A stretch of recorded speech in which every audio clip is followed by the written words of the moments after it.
Tila mali ata ang sinasabi ni PCO Undersecretary Madam Claire Castro na hindi raw sa mga Duterte ang sinabing gustong makipagkasundo ni Pangulong Bongbong Marcos Jr. Pakinggan natin ang sinabi ni Madam Claire.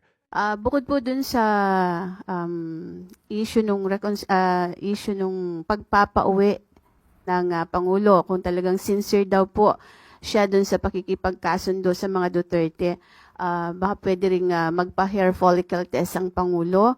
May mga condition po para lang maipakita daw yung sinceridad po ng ating Pangulo dun sa kanyang pakikipag-reconcile or pakikipagkasundo sa mga Duterte. Ano pong reaction ng Malacanang dito? Ulit-ulit, paulit-ulit, uulit-ulitin ko, uulit-ulitin natin. Peke, ang video na siyang pinespread or isiniwalat nitong si Atty. Harry Roque. Dapat pa natin siyang paniwalaan? Uulit-ulitin ko, paulit-ulit na lamang siya. Yusek, follow-up lang po. Hindi naman din po batay dun sa video lang yung panawagang magpa-hair follicle test ang Pangulo.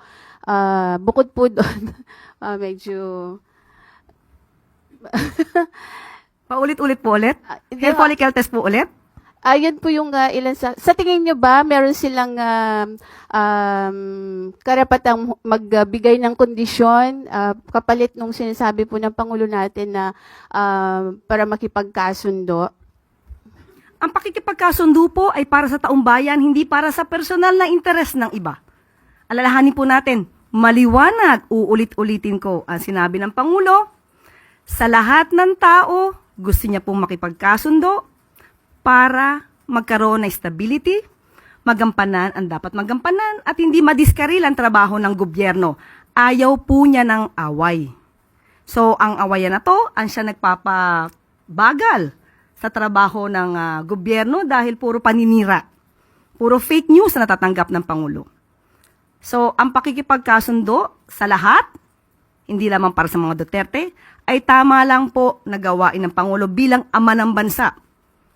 Magsasakripisyo na siya kahit siya na po yung sinisiraan. Kahit siya na po yung binibigyan ng maling kwento at binibigyan at ginagawa ng peke na video. Yan po ang dapat na gawin talaga ng isang ama ng bansa. Salamat po. Narito naman ang interview ni Anthony Taberna kay Pangulong Bongbong Marcos Jr. Pakinggan mo, Madam Claire, mas clear pa sa tubig inuming sinabi ni PBBM na bukas siyang makipagkasundo sa mga Duterte dahil marami na raw siyang kaaway-ayaw niya nang madagdagan pa. Nararamdaman ng tao yun. At yun ang hinahanap nila eh. So, ibigay natin sa kanila. Mr. President, kayo po ba sa puso ninyo, gusto niyo bang makipagkasundo pa sa mga Duterte? Oo. Ako, ayaw ko ng gulo. Gusto ko makasundo sa lahat ng tao. Mas maganda, marami na akong kaaway. Hindi ko kailangan ng kaaway. Kailangan ko kaibigan. Kagaya na sabi ko sa'yo, pagka... hindi ko... Magko-confess ako dito. Pwede naman po, para akong pari po nito ngayon. Ano po? Ewan ko, kahit hanggat maaari, ako, ang habol ko yung stability, peaceful, para magawa namin yung trabaho namin. Kaya ako, laging akong bukas sa ganyan. I'm always open to any approach na, alika, magtulungan tayo. Diba? Kahit hindi tayo magkasundo sa polisiya, hindi tayo magkasundo. Gawin nyo yung trabaho, pero wag na tayong nanggugulo. Wag na natin, tanggalin natin yung gulo. Grabe, no? Parting shot nyo na lang doon po sa mga kababayan natin na siguro ay somehow nabawasan po ng pagtitiwala sa inyo para mabalik po yung tiwala nyo sa kanila. Ano po yung gusto nyo sabihin sa ating mga kababayan? Well, asahan nila na tayo naman, kahit nasa matataas na posisyon, asahan nila, lagi kaming nakikinig. Lagi kaming nakikinig sa kanilang hinain, sa kanilang nagiging problema at tinahanapan natin ng long-term solutions. At ngayon, talagang ipamadaliin na namin yung immediate solutions na pwedeng gawin kaagad. At yun ang mararamdaman ng taong bayan mula ngayon. Mr. President, salamat po. Salamat, sa inyo. Kanto. Thank you po. Thank you. So much po. Thank you.